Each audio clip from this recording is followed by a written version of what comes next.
Pioneer arrives in early access in December 2025, and after playing the demo and devouring all the trailers released so far, I feel that this is a project that carries enormous ambition on its post-apocalyptic Soviet shoulders. The studio GFA Games, founded in 2021, has grown from a tiny team of 8 to over 100 people, which shows a serious commitment, especially with the minority investment from Tencent early on. But look, as someone who has only experienced the basics, I am impressed by their courage in mixing MMO, survival, and FPS in a radioactive island full of bunkers and anomalies.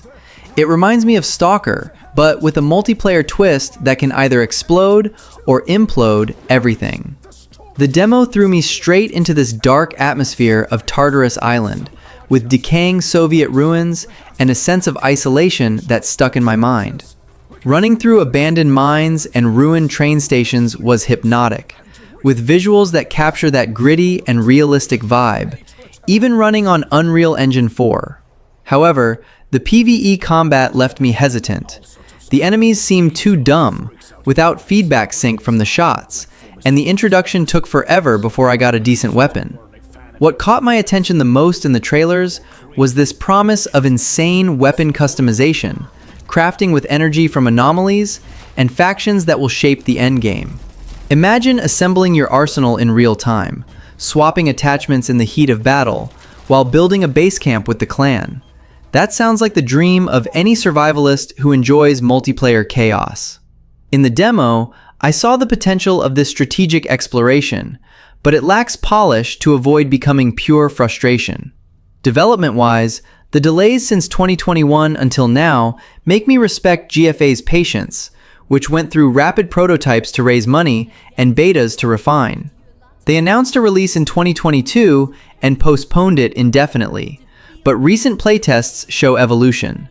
More props in the world, improved visual clarity. Still, with early access so soon, I hope they don't repeat common mistakes of Russian MMOs, like poor optimization or disguised pay-to-win. PvP in the Shadowlands seems like the beating heart, with anti-camping rules and a focus on collective hunts, far from the loners. After the demo, where the open world lost me with a minimap full of unexplained icons, I see this as salvation. Imagine tactical ambushes in varied biomes, mixing slow horror with brutal shootings. It's the kind of risk that excites me, because if it works, it becomes the new battlefield for clans.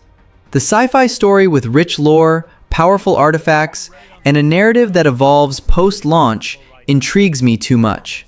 In the demo, the initial quests and exploration of radioactive labs planted seeds of mystery that the trailers feed with PvE missions and epic raids. I feel that GFA is betting on a living world, where player actions impact the lore. If the demo is just the tip, the full version can be addictive.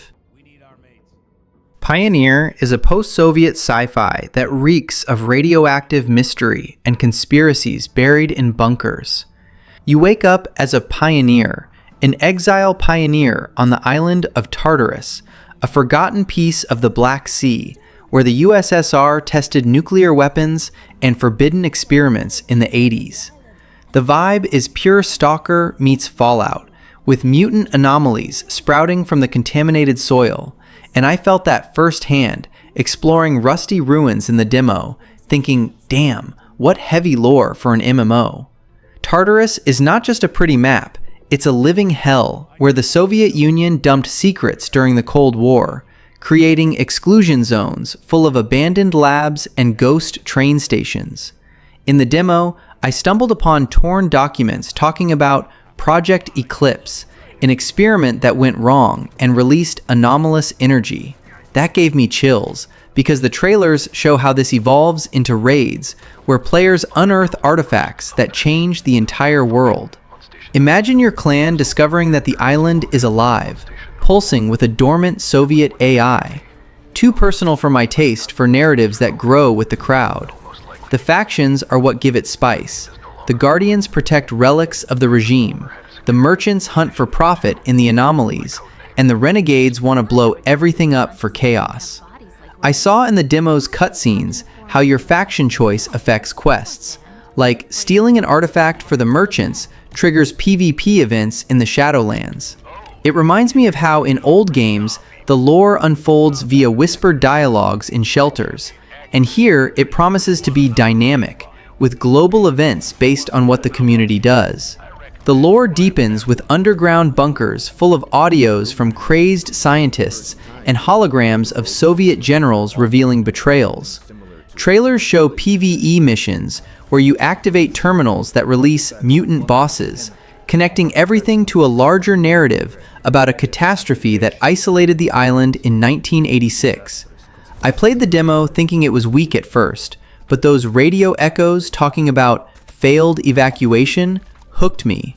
I feel that the full version will deliver an epic where players write chapters via epic raids.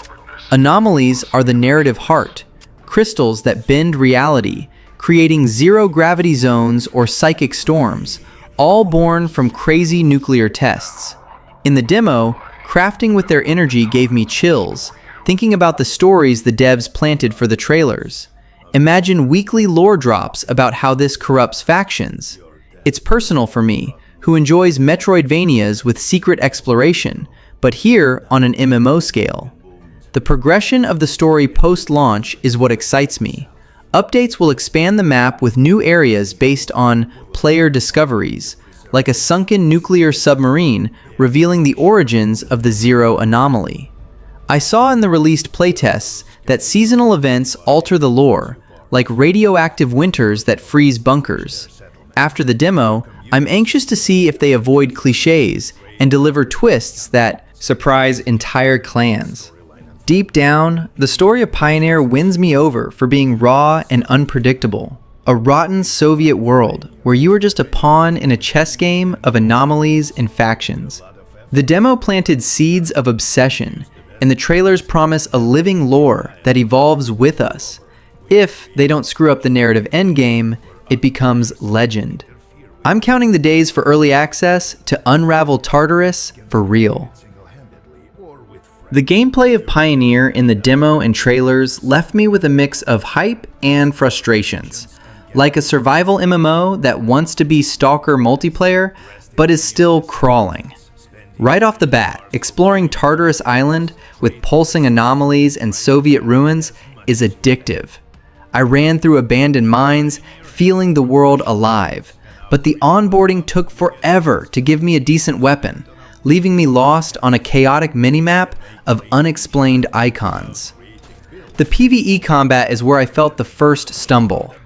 Dumb enemies that tank shots without good feedback, shots sounding weak, and robotic animations. In the demo, I killed mutants in radioactive labs, finding it exciting at first, but it soon turned into repetitive grind without tactical sync. Trailers promise epic bosses and raids, and I want to believe they polished this for early access, because otherwise, it becomes pure frustration. Weapon customization is the personal highlight. Swapping attachments in real time in the heat of battle, crafting with energy from anomalies to create mutant rifles. I tested it in the demo and loved the insane potential, like assembling an LMG with a laser sight while running from a psychic storm. It reminds me of beat-em-ups with crazy upgrades, but here in FPS survival. And the trailers show this scaling to brutal PvP in the Shadowlands. Base building with a clan hooked me in the trailers, erecting camps in bunkers, fortifying against PvE/PvP raids with strategic props. In the demo, I planted seeds of this mechanic by looting materials, imagining clans dominating biomes.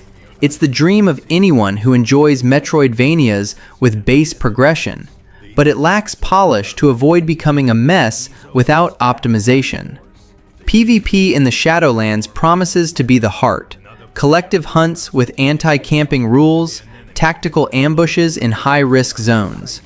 I saw released playtests with fluid shootings mixing slow horror and FPS chaos. And after the rough demo, I hope this saves the endgame. Personally, it excites me more than the solo PvE, like a radioactive multiplayer fighting arena. Exploration is raw gold.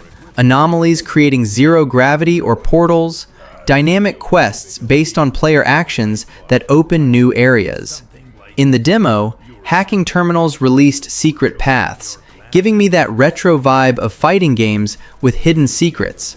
But the open world lost me without more guides. Trailers show global events evolving this, and I'm in if they deliver variety. Pioneer's gameplay has enormous ambition with a promising but raw demo, leaving me anxious for early access on the 16th. I loved the survival craft PvP loop, but combat and UI need a miracle to avoid becoming another flopped Russian MMO. If they polish what I saw, it becomes a daily addiction for my favorite styles. I'm ready to grind Tartarus and test it in practice. Pioneer's graphics, from what has been shown and what the demo delivers, are far from next gen, but they have an art direction that sticks in your head and makes the world seem dirty, dangerous, and coherent.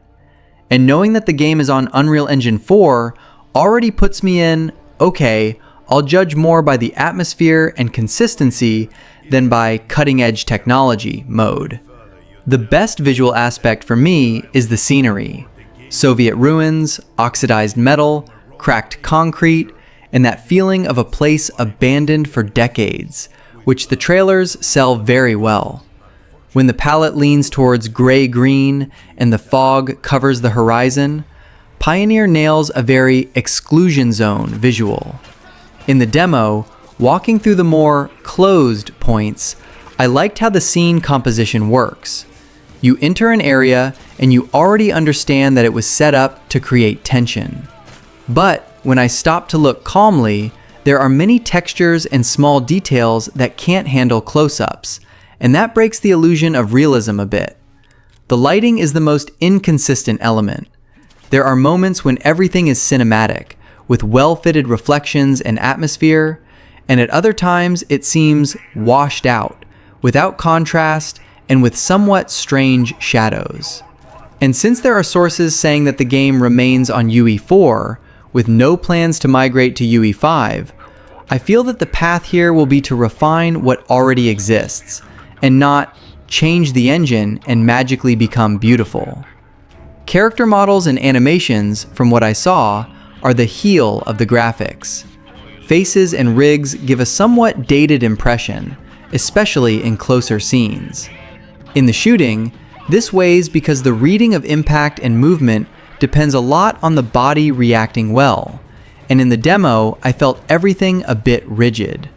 In performance, the demo gave clear signs that optimization is still lacking, because in several areas I noticed stutters and drops that make it difficult to even appreciate the visual. At least the devs treated the demo as a collection of performance/optimization data, so there is a real chance that this aspect will improve before and during early access. In the final balance, I would say that Pioneer has its own face and a convincing world, but it still doesn't have the visual finish to compete with the giants of the genre just in beauty. If the team focuses on polishing lighting, material details, and performance consistency, this UE4 can deliver a much stronger visual than the demo suggests today. There's no escaping it. Pioneer's performance, from what I felt in the demo and what the community has commented on since the tests, still seems pre-early access, with oscillations that break the rhythm of the shooting and exploration. I can see the ambition behind it, but in the current state, the feeling is that the game asks for patience and fine adjustments to avoid becoming a stutter festival. In my experience, the biggest enemy was stuttering. Those short freezes that appear when you enter new areas, turn the camera quickly, or the game loads things in the background. This is especially bad in a survival FPS, because you feel like you lose control in moments that should be pure tension, like crossing a dark corridor or reacting to a mutant. I also felt FPS drops in points with more visual complexity, more props, particles, and volumetric lighting, which suggests bottlenecks typical of open worlds in UE4 when optimization hasn't closed yet. The problem is that Pioneer depends a lot on atmosphere, and when the performance drops, the immersion goes away with it. Another point was the inconsistency. There was a stretch that ran okay, and suddenly, a similar area dropped the performance for no obvious reason. This gives me the impression that there is still strong work of asset streaming, LODs, and perhaps shader compilation happening aggressively during the game, the kind of thing that the player only perceives as a stutter. On the hope side, I liked seeing the devs publishing a summary of the demo test results, because that indicates that they are, at least, measuring and trying to react to technical feedback. For an early access release, this type of transparency is important, because performance is usually the first reason for abandonment, even when the game has a good atmosphere and idea. I also have reservations because it's an MMO shooter. When you add open world plus AI plus loot plus network, the chance of micro-stutters and drops under load is high, especially near hubs and encounters with more players. So even if it runs well in some PvE stretches of the demo, I'll only believe it 100% when I see Shadowlands and more populated areas running smoothly. In the end, the demo left me with the feeling that Pioneer can become stable, but it's not yet at the point where you can forget about performance and just enjoy the game. If the idea is to enter early access at launch, the impression based only on the demo and what has been disclosed is, it's worth waiting if the tolerance for stutters, unstable balancing, and major system changes is low. Buying on day one makes more sense for those who enjoy following a game in construction and participating in this period with feedback, because the demo has already shown clear signs that technical polishing is still lacking. I would buy it at launch if the priority is the atmosphere and the loop of exploration and loot, because Tartarus has an art direction and a climate that work very well even when the finish isn't perfect. The promise of a survival MMO with dangerous zones and progression on top of anomalies and artifacts is also exactly the type of proposal that, when it hits the mark, becomes a daily addiction. I would wait if you are the type who gets annoyed with confusing onboarding, raw UI/quality of life, and the feeling of, this should be more ready. In the demo, you could feel that the game is still finding the best rhythm between walking, looting, crafting, and entering combat without becoming repetition or gratuitous friction. I would also wait if your expectation is for FPS combat that is very tight and consistent, because what I saw/played still oscillated in shot feedback, impact reading, and enemy behavior. Since Pioneer depends a lot on shooting and tension, this is precisely the type of thing that needs to be firm to hold a community in the long term. Who the game is indicated for? For those who enjoy FPS with an exclusion zone feel, stalker vibe, exploration of Soviet ruins, and a hostile world where the atmosphere is part of the gameplay. It's also for those who like loot/craft systems and assembling builds/weapons with a lot of customization, because that seems to be one of the strongest pillars of the project. It is especially indicated for those who like to play with friends/clan and want a more social endgame, with risk and reward in PvP areas like the Shadowlands, where the tension comes as much from the environment as from other players. If the ideal fun is planning incursions, dividing loot, and disputing zones, Pioneer seems well aligned with that. And it is not indicated, at least at the launch of early access, and in my opinion, for those who want a ready, polished, and stable experience, or for those who buy expecting closed and balanced content like a final product. From what the demo and official communications suggest, this beginning will be more about following evolution and accepting rough edges than about a perfect journey from minute one. More this was and only my opinion. Now I want to know yours, leave in the comments. Until next time.